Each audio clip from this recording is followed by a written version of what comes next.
जय हिंद दोस्तों। एग्ज़ाम की पॉइंट में एक बार फिर से आप सभी का स्वागत है। दोस्तों, आज के इस वीडियो में हम उत्तराखंड में परमार वंश से संबंधित मोस्ट इम्पॉर्टेंट 70 से अधिक क्वेश्चनों को डिस्कस करेंगे। यहाँ पे आपको फटाफट आपके एक तो पता चल जाएगा कि आपकी प्रैक्टिस कैसे तैयारी कैसे चल रही है और आप क्वेश्चन को आंसर कितनी जल्दी पिक करते हैं। दोस्तों, अगर आप चैनल पे नहीं हो, आपने अभी तक चैनल को सब्सक्राइब नहीं किया तो प्लीज़ सब्सक्राइब कीजिए और वीडियो अच्छा लगे तो लाइक और शेयर ज़रूर करना। तो देखते हैं दोस्तों, आज का जो पहला क्वेश्चन है, परमार वंश का प्रथम ऐतिहासिक ग्रंथ है।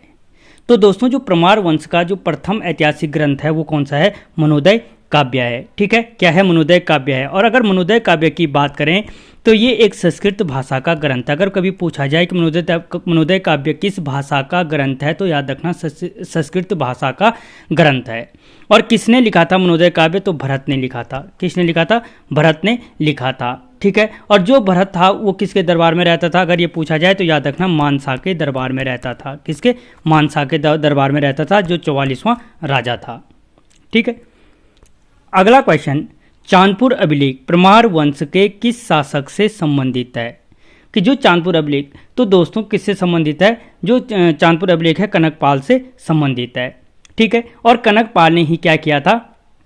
यहाँ पे परमार वंश की नींव डाली थी, क्योंकि जो कनकपाल था धामनगरी गुजरात से आया था और भानु प्रताप की बेटी सुचित्र वीणा से शादी करके यहाँ पे क्या करता है? परमार वंश की नींव को डालता है। कब? 888 में। ठीक है, अगला क्वेश्चन, पंवार वंश के शासन का प्रथम कार्यकाल माना जाता है। तो दोस्तों, जो प्रथम कार्यकाल माना जाता है 888 से 1804 माना जाता है। ठीक है, 888 में क्या करता है? कनकपाल परमार वंश की नींव को डालता है और 1804 में प्रद्युम्न शाह क्या करता है? गोरखाओं के साथ युद्ध में हार जाता है। अगला क्वेश्चन, परमार वंश का संस्थापक है। जो परमार वंश का संस्थापक कौन था? तो दोस्तों कनकपाल। अगला क्वेश्चन, परमार वंश में कुल कितने राजा हुए? तो दोस्तों, जो परमार वंश में कितने हुए? 60 ठकुरी राजा हुए। अगला क्वेश्चन, कौन परमार शासक अपनी राजधानी चंदपुर लिखा गया है, अपनी राजधानी चांदपुरगढ़ से भिलंग घाटी लेकर गया? ठीक है, तो दोस्तों, जो चांदपुरगढ़ से भिलंग घाटी अपनी राजधानी को ले गया था शोनपाल। ठीक है, और याद रखना जो शोनपाल था वो 24वां राजा था। कितना राजा था? 24वां राजा था। और 24 से 28 से जो राजा हैं वो राजा सोनवंशी कहलाते हैं। क्या कहलाते हैं? सोनवंशी राजा के नाम से भी जाने जाते हैं। ठीक है, अगला क्वेश्चन, परमार वंश में अपनी मुद्रा चलाने वाला प्रथम शासक था। कि परमार वंश में सबसे पहले किसकी मुद्राएं प्राप्त होती हैं? तो दोस्तों, जो सबसे पहले मुद्राएं प्राप्त होती हैं लखन देव की प्राप्त होती हैं, जो 28वां राजा हुआ है। और इसी ने अगर कभी क्वेश्चन पूछा जाए कि दोस्तों, एक चीज़ याद रखना, यहाँ पे 70 क्वेश्चन ऑफिशियल हैं, लगभग 100 क्वेश्चनों को डिस्कस किया जाएगा। तो जो पंवार वंश के अगर पूछा जाए कि जो परमार वंश के 28वें राजा लखनदेव हैं, अगर पूछा जाए कि सामंतवादी व्यवस्था का अंत करने वाला परमार शासक कौन था, तो याद रखना जो सामंतवादी व्यवस्था का अंत करने वाला परमार शासक था वो भी कौन था? लखनदेव था। ठीक है, अगला क्वेश्चन, आधुनिक गढ़वाल समाज का निर्माता माना जाता है। जो आधुनिक गढ़वाल समाज का निर्माता माना जाता है वो माना जाता है अजयपाल को। ठीक है, और अजयपाल कौन से राजा था? 37वां राजा था और आनंद पाल द्वितीय का पुत्र था। किसका पुत्र था? आनंद पाल द्वितीय का पुत्र था। अगला क्वेश्चन, धारसिल अभिलेख किस परमार शासक से संबंधित है? जो धारसिल अभिलेख है, धारसिल अभिलेख किस परमार शासक से संबंधित है? तो दोस्तों, जो धारसिल अभिलेख है वो आपका अनंतपाल द्वितीय से संबंधित है, जो रुद्रप्रयाग से प्राप्त हुआ था। ठीक है, अगला क्वेश्चन, रघुनाथ घाट मंदिर अभिलेख किस परमार शासक से संबंधित है? तो दोस्तों, जो रघुनाथ घाट मंदिर अभिलेख है वो आपके जगतपाल से संबंधित है। किस परमार शासक से संबंधित है? जगतपाल से संबंधित है। ठीक है, रघुनाथ घाट मंदिर का जो क्या मिला था यहाँ पे अभिलेख प्राप्त हुआ था। और जो जगतपाल था कौन सा राजा था? 34वां राजा था। ठीक है, जो लगभग 1455 ईस्वी के आसपास का अभिलेख माना जाता है। और अगर कभी पूछा जाए कि रघुनाथ घाट मंदिर से जगतपाल के अभिलेख में जो परमारों की किस उपाधि को धारण करते थे, इसमें रजबार शब्द का प्रयोग किया गया। किसका? रजबार शब्द का प्रयोग किया गया है। अगला क्वेश्चन, परमार वंश का वास्तविक संस्थापक माना जाता है। तो दोस्तों परमार वंश का जो वास्तविक संस्थापक माना जाता है वो अजयपाल को माना जाता है, क्योंकि अजयपाल ने ही क्या किया था, जो 52 गढ़ थे उन 52 गढ़ों का क्या किया था, एकीकरण किया था। और इसीलिए जो गढ़पाल शब्द है, गढ़पाल के नाम से भी जाना जाता है अजयपाल को, और कहा जाता है कि इसी गढ़पाल शब्द से क्या हुआ था, गढ़वाल शब्द की उत्पत्ति हुई थी। ठीक है, अगला क्वेश्चन, अजयपाल अपनी राजधानी चांदपुरगढ़ से देवलगढ़ कब लेकर गया था। तो दोस्तों जो अजयपाल था अपनी राजधानी चांदपुरगढ़ से जो देवलगढ़ लेकर गया था वो कब लेकर गया था, 1512 में लेकर गया था। कब लेकर गया था चांदपुरगढ़ से देवलगढ़, 1512 में लेकर गया था। और एक चीज़ यहीं पे याद रखना, 1512 में चांदपुरगढ़ से देवलगढ़ लेके गया था, और 1517 में, ठीक है, 1517 में देवलगढ़ से श्रीनगर लेकर गया था। लेकिन अभी यूकेएसएससी ने इसका आंसर 1515 माना है। ये एक चीज़ याद रखना कि 1515 माना है कि देवलगढ़ से श्रीनगर कब लाया था, तो 1515 में ले गए था। अगला क्वेश्चन, परमार वंश की कुल देवी थी। तो दोस्तों याद रखना परमार वंश की कुल देवी कौन थी, राजराजेश्वरी देवी थी। और जो राजराजेश्वरी का मंदिर अगर कभी पूछा जाए तो देवलगढ़ में स्थित है। कहाँ पे है, देवलगढ़ में स्थित है राजराजेश्वरी देवी का मंदिर।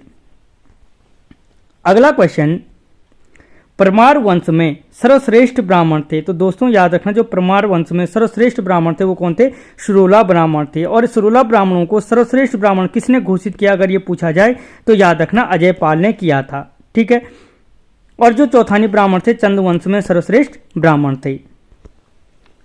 अगला क्वेश्चन, कीर्ति चंद ने किस परमार शासक पर आक्रमण किया था।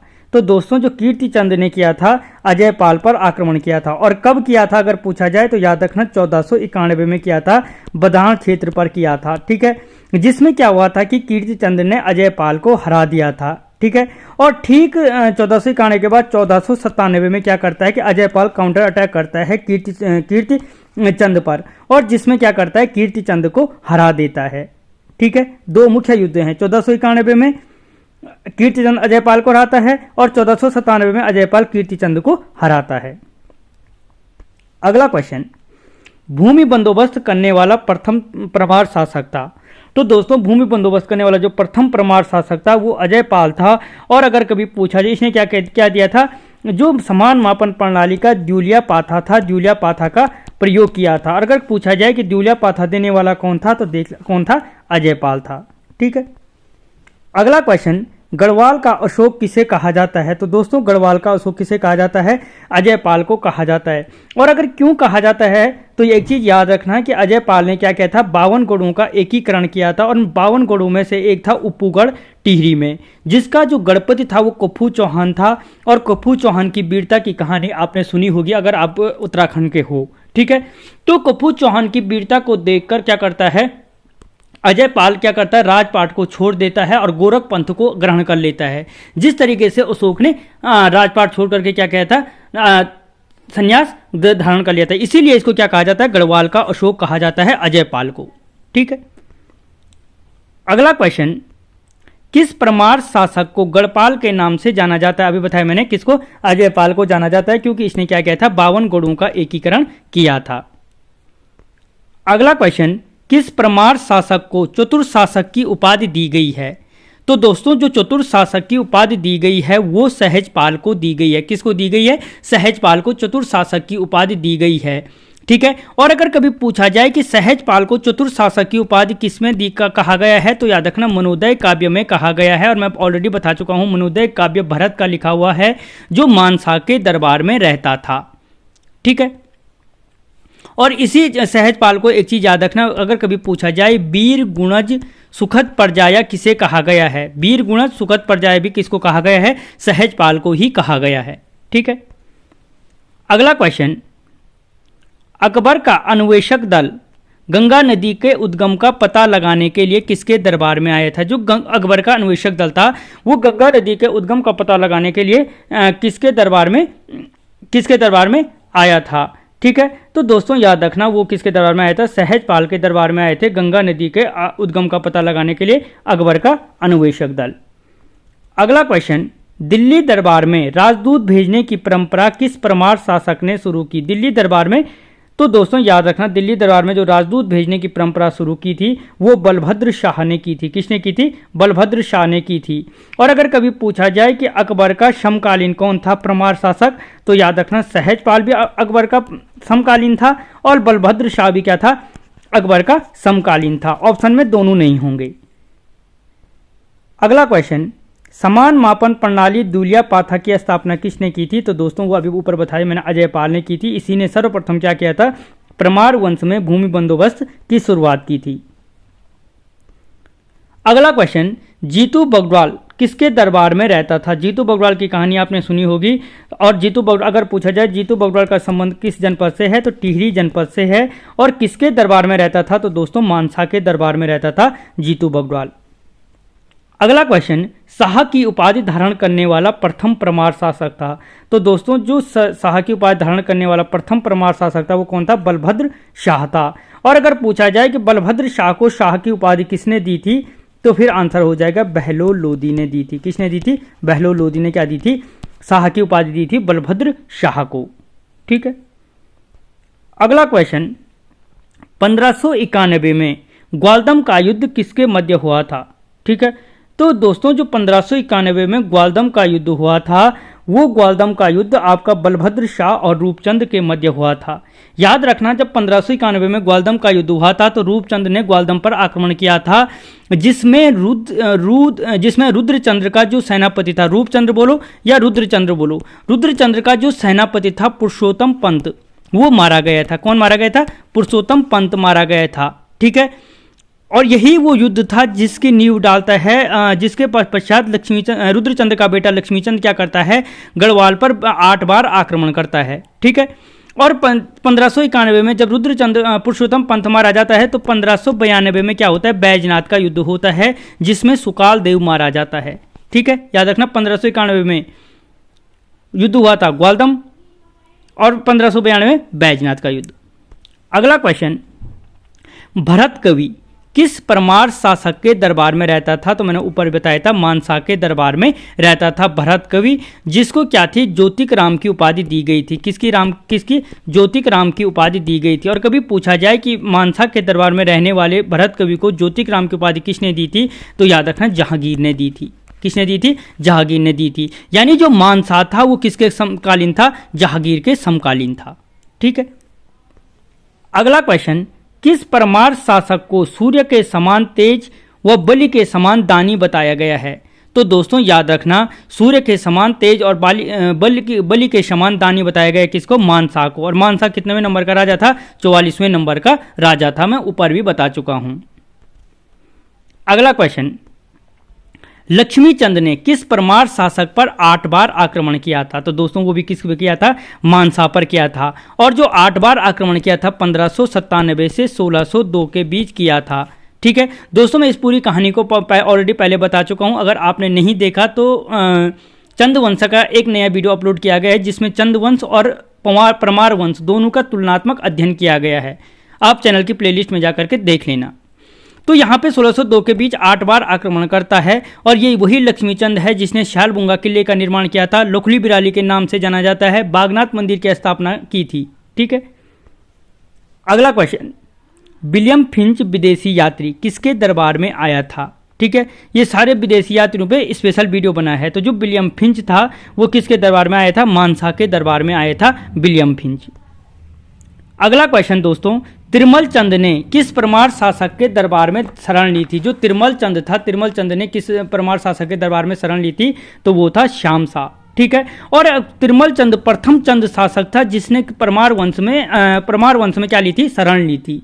यानी परमार वंश में शरण लेने वाला प्रथम जो चंद शासक था वो कौन हो जाएगा? तिरमल चंद हो जाएगा।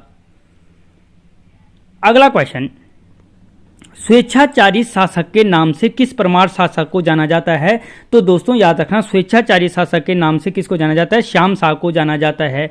और इसे ही गढ़वाल का मोहम्मद तुगलक भी कहा जाता है। गढ़वाल का मोहम्मद तुगलक के नाम से किसको जाना जाता है? तो श्याम शाह को जाना जाता है। ठीक है। अगला क्वेश्चन, माधो सिंह भंडारी किस परमार शासक का सेनापति था? जो माधो सिंह भंडारी था किस परमार का सेनापति था? तो महिपेश शाह का सेनापति था। कौन? माधो सिंह भंडारी। अगला क्वेश्चन, श्याम शाह के गुरु का नाम था, जो श्याम शाह था, श्याम शाह के गुरु का नाम क्या था? तो दोस्तों क्या था? शंकर देव था। और याद रखना, अगर कभी पूछा जाए जो शंकर देव की रचना है वास्त शिरोमणि, कभी पूछा जाए कि वास्त शिरोमणि की रचना किसने की थी, तो याद रखना जो वास्त शिरोमणि की रचना की थी वो किसने की थी? शंकर देव ने ही लिखी थी। ठीक है। अगला क्वेश्चन, रोटी सूची प्रथा शुरू करने वाला परमार शासक था। तो दोस्तों जो रोटी सूची प्रथा शुरू करने वाला परमार शासक था वो कौन था? महिपति शाह था। ठीक है। महिपति शाह ने क्या किया था? रोटी सूची प्रथा शुरू की थी। अगला क्वेश्चन, महिपति शाह को महाप्रचंड भुजदंड किसने कहा था? तो दोस्तों याद रखना, महिपति शाह को महाप्रचंड भुजदंड किसने कहा था? मोलाराम ने कहा था। ठीक है। जबकि मुगलों ने इसी महिपति शाह को क्या कहा था? अक्खड़ राजा की उपाधि दी थी। क्या दी थी? अक्खड़ राजा, यानी ओकड़ू टाइप का आदमी। अगला क्वेश्चन, वास्त शिरोमणि के रचनाकार हैं, दोस्तों मैंने अभी बताया किसकी रचना है? शंकर देव की रचना है, जो क्या थे? श्याम शाह के गुरु थे, जो जिसे क्या कहा जाता है? गढ़वाल का मोहम्मद तुगलक कहा जाता है। अगला क्वेश्चन, तुजु के जहांगीरी से किस परमार शासक की जानकारी मिलती है? जो तुजु के जहांगीरी से किस परमार शासक की? तो दोस्तों श्याम शाह की जानकारी मिलती है। किससे? तुजु के जहांगीरी से श्याम शाह की जानकारी मिलती है। और अगर यही पूछा जाए कि जहांगीर से मिलने आगरा कौन परमार शासक गया था, तो वो भी श्याम शाह था, जो 1621 में क्या था कि जहांगीर से मिलने आगरा गया था।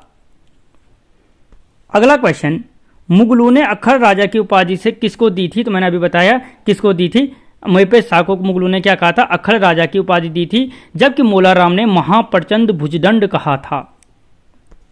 अगला क्वेश्चन, चित्रकारी और साहित्य का स्वर्णिम काल किसके काल को कहा जाता है? ठीक है। तो दोस्तों जो चित्रकारी और साहित्य का स्वर्णिम काल कहा जाता है, चित्रकारी और साहित्य का जो क्या कहा जाता है? स्वर्णिम काल कहा जाता है, वो किसको? फतेह शाह के कार्यकाल को कहा जाता है चित्रकारी और साहित्य का स्वर्णिम काल। अगला क्वेश्चन, महारानी कर्णावती किस परमार शासक की संरक्षिका थी? तो दोस्तों जो महारानी कर्णावती थी वो पृथ्वीपति शाह की संरक्षिका थी। किसकी संरक्षिका थी? पृथ्वीपति शाह की संरक्षिका थी। ये महिपति शाह की पत्नी और पृथ्वीपति शाह की मां थी। अगला क्वेश्चन, बग्वाली पोखर का युद्ध मोहनचंद व किस परमार शासक के मध्य हुआ था? बग्वाली पोखर का युद्ध। तो दोस्तों याद रखना जो क्या हुआ था? बग्वाली पोखर का युद्ध हुआ था, वो मोहनचंद और ललित शाह के मध्य हुआ था। किसके मध्य हुआ था? बग्वाली पोखर का युद्ध मोहनचंद और ललित शाह के मध्य हुआ था। वही युद्ध था 1779 में होता है, जिसमें ललित शाह विजय रहता है और ललित शाह क्या करता है? प्रद्युम्न शाह को कुमाऊं का राजा बना देता है। ठीक है। अगला क्वेश्चन, शाहजहांनामा से किस परमार शासक का वर्णन मिलता है? तो दोस्तों जो शाहजहांनामा से वर्णन मिलता है, किसका मिलता है? पृथ्वीपति शाह का वर्णन मिलता है शाहजहांनामा से। याद रखना, जहांगीरनामा से किसका वर्णन मिलता है? श्याम शाह का। शाहजहांनामा से पृथ्वीपति शाह का। ठीक है। अगला क्वेश्चन, शाहजहां ने गढ़वाल पर प्रथम मुगल आक्रमण किसकी अगुवाई में किया था? तो दोस्तों जो शाहजहां ने गढ़वाल पर प्रथम मुगल आक्रमण कराया था वो नजावत खां अच्छा मिर्जा सूजा है, नजावत खां या मिर्जा सूजा की अगुवाई में कराया था। और कब कराया था? तो 1635 में कराया था। जबकि जो दूसरा आक्रमण कराया था दोस्तों, द्वितीय मुगल आक्रमण था 1654 में हुआ था। कब हुआ था? 1654 में हुआ था, खलीलुल्लाह खां की अगुवाई में कराया था। और जो तीसरा मुगल आक्रमण था वो 1656 में कराया था, कासिम खान की अगुवाई में कराया था। ये 3 युद्ध हैं, मिर्जा सूजा या नवजात खां, खलीलुल्लाह खां, कासिम खान, 1635, 1654 और 1656। तीनों के तीनों किस पे आक्रमण होते हैं? पृथ्वीपति शाह पे। पहले युद्ध में इनका सामना कौन करता है? महारानी कर्णावती। और इस शाहजहां के सैनिकों के क्या करती है? नाक पकड़कर काट देती है। इसीलिए क्या कहा जाता है? नाक कटी रानी के नाम से जाना जाता है। किसको? कर्णावती को। अगला क्वेश्चन, गढ़वाल का शिवाजी किसे कहा जाता है? तो दोस्तों जो गढ़वाल का शिवाजी कहा जाता है वो फतेह शाह को कहा जाता है। गढ़वाल का शिवाजी और गढ़वाल का अकबर। ठीक है। गढ़वाल का शिवाजी इसलिए कहा जाता है दोस्तों क्योंकि उन्हें शिवाजी की तरह क्या कहते? युद्ध के पैतरे सीखे थे। और गढ़वाल का अकबर इसलिए कहा जाता है क्योंकि इनके दरबार में क्या रहते थे? नवरत्न रहते थे। क्योंकि अगर क्वेश्चन पूछा जाए कि किस परमार शासक के दरबार में नवरत्न रहते थे, तो याद रखना फतेह शाही वो शासक थे जिसके दरबार में नवरत्न रहते थे, और इसीलिए इनको गढ़वाल का अकबर भी कहा जाता है। ठीक है। अगला क्वेश्चन, गोरखपंथ पीर हेतु भूमि दान देने वाला परमार शासक था। तो दोस्तों याद रखना, गोरखपंथ पीर हेतु भूमि दान देने वाला परमार शासक कौन था? फतेह शाह था। और इनके दरबार में कौन आए थे? गुरु रामराय आए थे 1675 में, जिनको 3 गांव दान में देते हैं फतेह शाह। 1676 में ये क्या करते हैं? देहरादून जाते हैं और देहरादून शहर की स्थापना करते हैं। अगला क्वेश्चन, समुद्रगुप्त की भांति मुद्रा लेख लिखवाने वाला परमार शासक कौन था? जिसने समुद्रगुप्त की भांति क्या किया? मुद्रा लेख लिखाए। तो दोस्तों वो शासक भी कौन था? फतेह शाह था, जिसने समुद्रगुप्त की भांति क्या किए थे? मुद्रा लेख लिखवाए थे। अगला क्वेश्चन, परमार वंश का नालायक शासक कहा जाता है। परमार वंश का नालायक शासक किसको कहा जाता है? तो दोस्तों जयकीर्त शाह को कहा जाता है परमार वंश का नालायक शासक कहा जाता है। या अगर पूछा जाए कि परमार वंश का घृणित कायर किसे कहा जाता है, तो वो भी जयकीर्त शाह को कहा जाता है परमार वंश का घृणित कायर। अगला क्वेश्चन, राजगद्दी को किसने अपनी ग्रीष्मकालीन राजधानी बनाया था? तो दोस्तों राजगद्दी को अपनी ग्रीष्मकालीन राजधानी, राजगद्दी यानी रवाई उत्तरकाशी को किसने बनाया था? तो वो पृथ्वीपति शाह था, जिसने राजगद्दी उत्तरकाशी को क्या किया था? अपनी ग्रीष्मकालीन राजधानी बनाया था।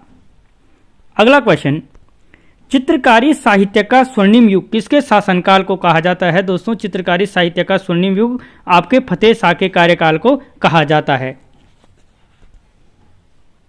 अगला क्वेश्चन, फतेह शाह यशोवर्मन की रचना किसने की? जो फतेह शाह यशोवर्मन है उसकी रचना की थी किसने? रामचंद्र कंडियाल ने की थी। और अगर पूछा जाए कि फतेह शाह करण ग्रंथ किसने लिखा था, तो फतेह शाह करण लिखा था नीलकंठ जटाशंकर ने। दोनों में अंतर है। फतेह शाह यशोवर्मन फतेह शाह के राजकवि रामचंद्र कंडियाल ने लिखी थी, और जो फतेह शाह करण था वो नीलकंठ जटाशंकर ने लिखी थी।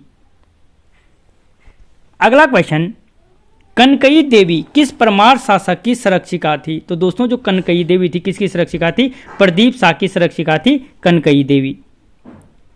अगला क्वेश्चन, सुलेमान सिकोको ने किस परमार शासक के दरबार में शरण ली थी? तो दोस्तों सुलेमान सिको ने किसके दरबार में शरण ली थी? पृथ्वीपति शाह के दरबार में शरण ली थी। और अगर पूछा जाए कि सुलेमान सिको ने कब शरण ली थी, तो याद रखना 1658 में शरण ली थी। ठीक है। अगला क्वेश्चन, फतेह शाह के राजकवि थे। फतेह शाह था, फतेह शाह के राजकवि कौन थे? रामचंद्र कंडियाल था। और रामचंद्र कंडियाल ने क्या किया? फतेह शाह यशोवर्मन की रचना की है। अगला क्वेश्चन, अष्टकोण रजत मुद्रा किस परमार शासक ने शुरू की थी? तो दोस्तों याद रखना जो अष्टकोण रजत मुद्रा थी वो किस परमार शासक ने शुरू की थी? फतेह शाह ने शुरू की थी। इसीलिए फतेह शाह के कार्यकाल को परमार वंश का स्वर्णिम काल कहा जाता है। ठीक है। अगला क्वेश्चन, रामायण प्रदीप के रचनाकार हैं। रामायण प्रदीप के रचनाकार कौन हैं? तो दोस्तों जो रामायण प्रदीप रचना है किसकी? मेघाकर शर्मा की रचना है। ठीक है। अगला क्वेश्चन, बग्वाली पोखर का युद्ध कब हुआ था? तो दोस्तों जो बग्वाली पोखर का युद्ध हुआ था अभी आगे बताया था मैंने 1779 में हुआ था। ललित शाह और मोहन चंद के मध्य हुआ था, जिसके पश्चात ललित शाह विजय होते हैं और क्या करते हैं? प्रद्युम्न शाह को कुमाऊं का राजा बना देते हैं। ठीक है। अगला क्वेश्चन, गुणाई का युद्ध किसके मध्य हुआ था? जो गुणाई का युद्ध हुआ था वो किसके मध्य हुआ था? तो दोस्तों जो गुणाई का युद्ध हुआ था वो देवी चंद और क्या हुआ था? प्रदीप शाह के मध्य हुआ था। कहाँ पर? प्रदीप शाह और देवी चंद के मध्य हुआ था। ठीक है। और कब हुआ था? तो 1723 में हुआ था। ये वही देवी चंद है जिसे कुमाऊं का मोहम्मद तुगलक कहा जाता है। कुमाऊं का मोहम्मद तुगलक कहा जाता है, जबकि गढ़वाल का मोहम्मद तुगलक मैंने आगे बताया कि इसको कहा जाता है श्याम शाह को कहा जाता है। अगला क्वेश्चन, किस परमार शासक ने प्रदीप शाह के दरबार में शरण ली थी? किस चंद शासक ने होना था। किस चंद शासक ने प्रदीप शाह के दरबार में शरण ली थी? तो दोस्तों प्रदीप शाह के दरबार में शरण लेने वाला जो चंद शासक था वो कौन था? कल्याण चंद चतुर्थ था। कल्याण चंद चतुर्थ। और इसी कल्याण चंद चतुर्थ क्यों आया था? क्योंकि रोहिलों का आक्रमण हो गया था। ठीक है। जहां पर क्या करता है कल्याण चंद चतुर्थ और प्रदीप शाह मिलकर रोहिलों का सामना करते हैं, लेकिन हार जाते हैं। इसी के पश्चात किस युद्ध में हारे थे? तो दूनगिरी के युद्ध में, जो 1743 में हुआ था। और इसी युद्ध के पश्चात देहरादून पे क्या हुआ था कि रोहिलों का शासन शुरू हो गया था। अगला क्वेश्चन, 5 भाई कठेत का विद्रोह किसके कार्यकाल में हुआ था? तो दोस्तों जो 5 भाई कठेतों का विद्रोह हुआ था वो प्रदीप शाह के कार्यकाल में हुआ था, और इसको दबाया किसने था? पुरिया नैथानी ने। किसने दबाया था? पुरिया नैथानी ने दबाया था। इसे ही क्या कहा जाता है? गढ़वाल का नाना फडणवीस भी कहा जाता है। इसी पुरिया नैथानी को क्या कहा जाता है? गढ़वाल का नाना फडणवीस या गढ़वाल का चाणक्य के नाम से जाना जाता है। दोस्तों आपको क्वेश्चन कैसे लग रहे हैं मुझे एक कमेंट जरूर करना। जोशियाड़ा कांड कब हुआ था? दोस्तों जो जोशियाड़ा कांड हुआ था वो 1785 में हुआ था। ठीक है, क्या होता है कि जोशियाड़ा कांड के टाइम पे प्रद्युम्न शाह कुमाऊं का राजा रहता है और जयकीर्त शाह गढ़वाल का राजा रहता है। तो प्रद्युम्न शाह क्या करता है? जयकीर्त शाह अपने ही भाई को लूटने के लिए यहाँ पे हर्षदेव जोशी को भेजता है, और इसी कांड को 1785 में जोशियाड़ा कांड के नाम से जाना जाता है। ठीक है, अगला क्वेश्चन, गोरखाओं ने गढ़वाल पर प्रथम आक्रमण किसके कार्यकाल में किया था? तो दोस्तों जो गोरखाओं ने गढ़वाल पर प्रथम आक्रमण किया था वो प्रद्युम्न शाह के कार्यकाल में किया था। और कब किया था? तो 1790 में किया था, लंगूरगढ़ से किया था, जिसमें क्या होता है पूर्ण रूप से परमार हारते नहीं हैं, लेकिन फिर भी इतना तो हार जाते हैं कि वो गोरखाओं को टैक्स पे करते हैं। अगला क्वेश्चन, लंगूरगढ़ की संधि कब हुई थी? तो दोस्तों गोरखाओं से हारने के बाद 1790 में गोरखाओं से हारते हैं और 1791 में लंगूरगढ़ की संधि होती है। ठीक है, 1790 में गोरखाओं ने प्रथम आक्रमण किया था। ठीक है, 1791 में लंगूरगढ़ पर गढ़वाल पर आक्रमण होता है और 1792 में होती है लंगूरगढ़ की संधि। 1792 याद रखना, और प्रथम आक्रमण 1790 में किया था। अगला क्वेश्चन, 51वीं अकाल का सह किस परमार शासक के कार्यकाल में पड़ा था? जो 51वीं अकाल था किस परमार, तो दोस्तों किसके कार्यकाल में पड़ा था? प्रद्युम्न शाह के कार्यकाल में पड़ा था। और अगर पूछा जाए कि 51वीं अकाल कब पड़ा था तो याद रखना 1794-95 में पड़ा था। और इसी का फायदा उठाकर 1803 में गढ़वाल पर क्या होते हैं? गढ़वाल में तेज भूकंप आते हैं, जिसके पश्चात जिसके मौके का फायदा उठाकर गोरखा क्या कर देते हैं? गढ़वाल पर आक्रमण कर देते हैं। अगला क्वेश्चन, खुड़बुड़ा का युद्ध कब हुआ था? जो खुड़बुड़ा का युद्ध हुआ था तो दोस्तों कब हुआ था? 1804 को हुआ था, यानी 14 मई 1804 को हुआ था। अंतिम युद्ध था जो खुड़बुड़ा के मैदान में होता है, जिस युद्ध में प्रद्युम्न शाह मारे जाते हैं और यहाँ पे क्या हो जाता है? गोरखाओं का कब्जा हो जाता है। अगला क्वेश्चन, परमार वंश में प्रगना स्तर का अधिकारी होता था। जो परमार वंश था, परमार वंश में क्या था? जो प्रगना स्तर का अधिकारी होता वो कौन था? फौजदार था। राजा हो गए, कमीण होता था मंडल स्तर का, फौजदार हो गए प्रगना स्तर का, और जो सयाना होता था वो क्या होता था? पट्टी स्तर का होता था। ठीक है, अगला क्वेश्चन, परमार वंश में लिया जाने वाला नगद कर कहलाता था। तो दोस्तों जो परमार वंश में क्या लिया जाता था? आपका नगद कर लिया जाता था। तो नगद कर क्या कहलाता था? सिरती कर कहलाता था। क्या कर कहलाता था? सिरती कर को जाना जाता था नगद कर के रूप में। अगला क्वेश्चन, मोनाशाही रजत तिमासी किसकी मुद्रा है? तो किसकी मुद्रा थी? तो दोस्तों याद रखना जो मोनाशाही रजत तिमासी मुद्रा थी वो किससे संबंधित है? प्रदीप शाह से संबंधित है। अगला क्वेश्चन, परमार वंश में राजा जिसको भूमि दान देता था कहलाता था। तो दोस्तों राजा जिसको भूमि दान देता था क्या कहलाता था? थातवान कहलाता था। थातवान जिसको भूमि दान देता था खाईकर कहलाता था। खाईकर जिसको देता था वो सिरतान कहलाता था। यानी जो नगद टैक्स पे करता था वो कौन था? सिरतान था। ठीक है, और नगद कर क्या कहलाता था? सिरती कर इसीलिए सिरती कर कहलाता था। और इस सिरतान के खेतों में जो मौजूददार काम करते थे, जो लेबर काम करती थी वो कैनी के नाम से जानी जाती थी। यानी जो श्रमिक थे वो क्या कहलाते थे? कैनी कहलाते थे। अगला क्वेश्चन, परमाणु की राजभाषा थी। तो दोस्तों परमाणु की राजभाषा क्या थी? गढ़वाली थी। अगला क्वेश्चन, परमार वंश में संदेशवाहक किस नाम कहलाते थे? तो दोस्तों याद रखना जो परमार वंश में संदेशवाहक थे वो क्या कहलाते थे? चोणु कहलाते थे। कैनी मैंने आपको बता दिया श्रमिक कहलाते थे। बूढ़ा क्या होता था? ग्राम स्तर का अधिकारी होता था। ठीक है, क्या होता था? और जो कमीण होता था वो मंडल स्तर का अधिकारी था। तो दोस्तों इस वीडियो में हमने लगभग 100 क्वेश्चनों को देखा है। ऑफिशियल 70 थे, 3 तो यहीं पे हो गए। हर क्वेश्चन के साथ एक्स्ट्रा क्वेश्चन थे। तो लगभग आपको क्वेश्चन कैसे लगे मुझे कमेंट बॉक्स में जरूर बताना। मिलता हूं अगले वीडियो में, तब तक जय हिंद।